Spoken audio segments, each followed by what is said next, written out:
Hey guys, so in today's episode, we are not going to talk about the coronavirus. I'm pretty sure social media and everyone in the world has that covered. What I'd like to talk to you instead about is how to deal with your kids at home for a couple weeks that you weren't planning on and still get a lot of work done. So this is kind of like an impromptu summer that we're going to have with our kids. And while I love summer and I love my kids, this can really help you to keep with your business goals and still have that special time with your kids. And let's include some hand washing lessons in there too. Let's go. Welcome back to my Mother's Daughter podcast, where we choose to focus on the controllables, jump off the hamster wheel of grief, and take steps to honoring our loved ones by living a life filled with gratitude, joy, and abundance. It's time to get stubborn about what we want and choose to lean into who we were meant to be, while drinking too much caffeine, owning way more workout pants than we'd like to admit, and dreading that nightly dinner talk almost as much as waking up early. You feel me, sister?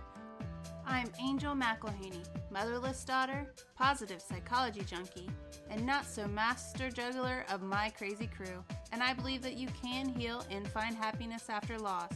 So grab that coffee, put down that to-do list, and let's get to work. One day at a time, together. Let's get started with today's show.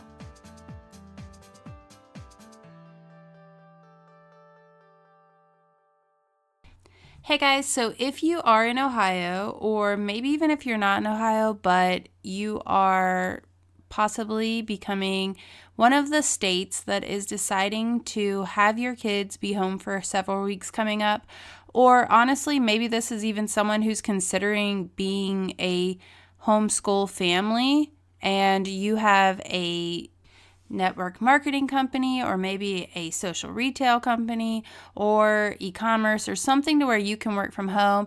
Perhaps you are a photographer, so you go out and do the photo shoots, but then you ultimately end up editing and working from home. Maybe you have basically any business that you have of your own. Anyway, if you work from home, you might be struggling to have that balance of being a mom and now having to make sure that they do their work, but then also that you do your work. And so the key to that is going to be setting a routine.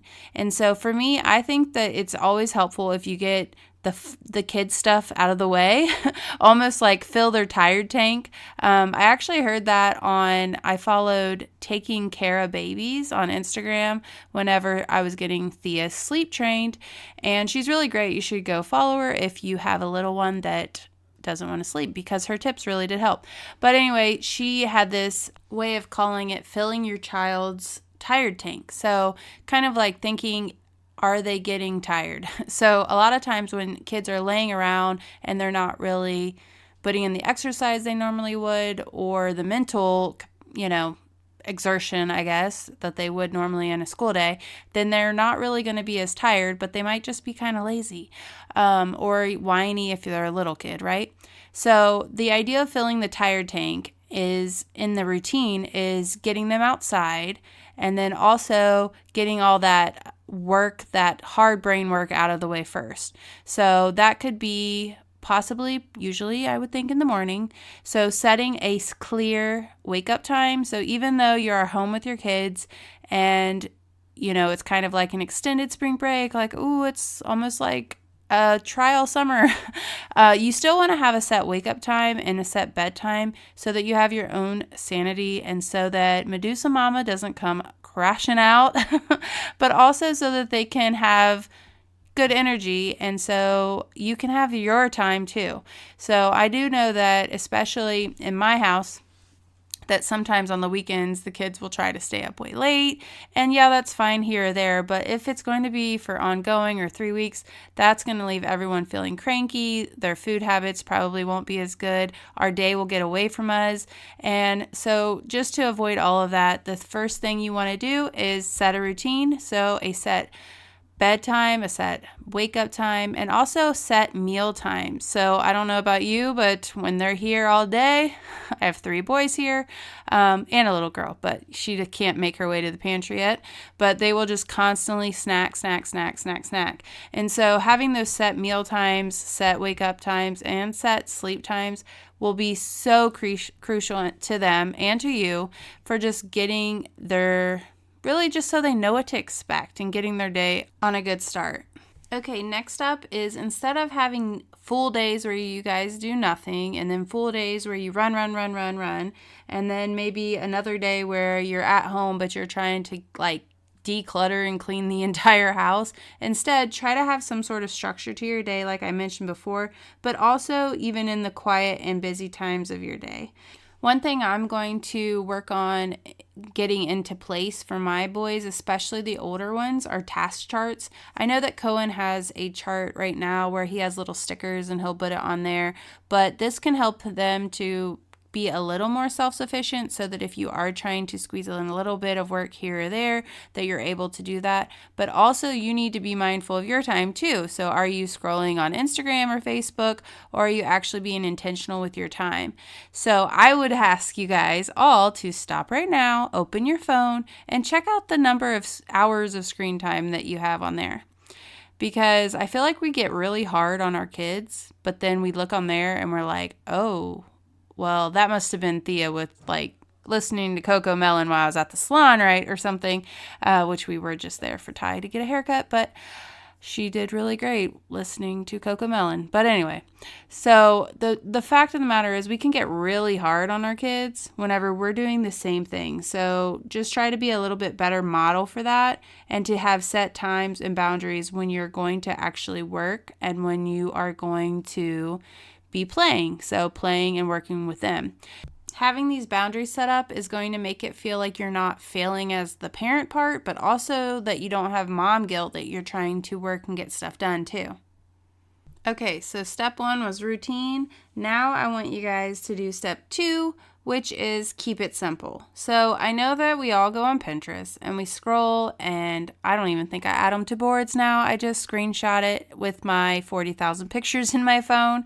So instead of doing all that noise, why don't you do some fun things with your kids that don't require a lot of stuff? So a lot of times that is open-ended activities, which are even better because they're not limited to being like a craft. They are actually process learning, process art, which is way better, more authentic, that is not limited by whatever the craft was going to be.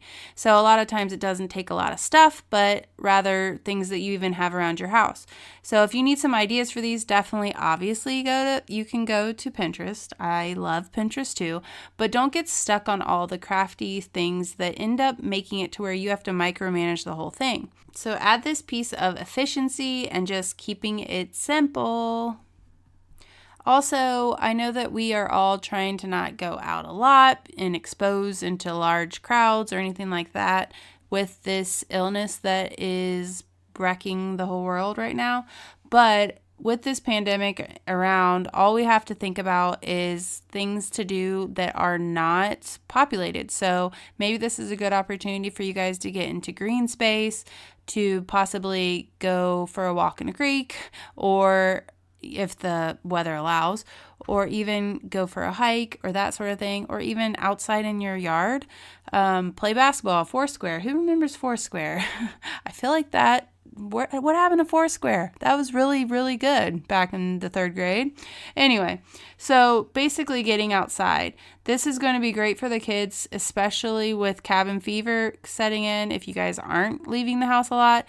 But then also plan things with not a crowd, but I'm going to actually set a set date with my sisters and try to have the cousins be able to see each other. And then possibly another option could be all the schools are shut down. Maybe instead of going to a super busy park where all the parents and all the kids are, like for instance, the Hill Park, that's what Cohen calls this really cool park near us. But instead of doing all that noise, why don't you try to check out one of the parks that are actually at the schools that no one's there. Typically they allow you to do that. If not, sorry, we've done it. But if that's an option in your area, that could be something that's less populated, that could be a way for your kids to burn off some energy. I definitely know that with 3 boys, the girl's super calm right now, but with 3 boys, it can get a little bit crazy around here. And so if you have that same situation to where they need that energy to burn off, definitely make sure that you schedule those play dates with people that you are like in your family, and then or not in your family, but you know what I mean? Like the idea is that you don't have crowds, so maybe not a crowd. And then probably using this opportunity to teach them proper hand washing too. So as a teacher, I know that was one of the biggest things that we would try to teach anyway, but the different times that you would wash hands and how you do it properly, how you sing that ABC song or happy birthday twice, and that you use warm water, and how you turn the paper, the water off with the paper towel and all that jazz. And I know so far this all sounds lame. So far they just have to do their work. Actually, I did mention the park, which that part is probably fun, but hand washing, but also have some fun. So I do think that my niece may bring over her vlogging camera that she got for Christmas, and maybe they can make some sort of cousin vlogs or make slime videos or something to where they can really, do a project to where it's kind of a cool experience for them to do, make some memories, and really break up the day. Okay, so I know that was not earth-shattering, but I do think it's a couple guidelines for you guys to feel like you have some control over these next couple weeks, and so that you don't feel like you're going crazy. All right, and then AKA that Medusa Momma surfaces, or that all the kids are on electronics all day, or that you're on social media too, because I think we do need to be more mindful of that. And let's talk about that word. Mindfulness is not just being positive thinking, all woo-woo. It is about being honest and really thinking and evaluating what you can and can't control and moving forward. So I think on social media especially, we are very much stuck in this fear, and it is scary, and I am totally putting validity to that fear, and know that it's just our choice in how we want to respond to this. So obviously that means washing our hands. It's also meaning that we maybe get a routine in our day, have some special time with our kids, and at the end of the day, hopefully the least amount of people are affected by this going onward, and hopefully this is more contained by them being able to do this quarantine, and also by just having the kids have extra time off school. Just reframe your thinking and try to just take away a lot of that negative aspects of the disruption that this is. I know that this is not our fault, and that this is jacking up a lot of people's day, but I just wanted to hop on here and use a little bit of that experience I have as being a teacher to let you guys know that you're not alone. Like, everyone's having to deal with this too, and that together we really can come together and think of it as more time with our kids. And mama, in the meantime, make sure that you're getting good sleep. Make sure that you're trying your best to avoid anxiety, maybe unplug from social for a little bit, and know that you're not alone, and that we are all in this together. And exercise and eat well. Try to wash your hands too, but eat healthfully and drink water, and just know that you are capable, you are strong, and you can do the hard stuff. You are your mother's daughter. Wishing you joy and abundance, Angel. Hey mama, if today's show added value or you learned something new, make sure you stop over to iTunes and leave me a review. I love hearing what you guys are taking from the show, and I'd love to connect on social media too. My handle at Instagram is angel.mcilhaney, and on Facebook it's my name, Angel McIlhaney. So find me over there and check out the spelling in the show notes for that crazy last name. Until next time.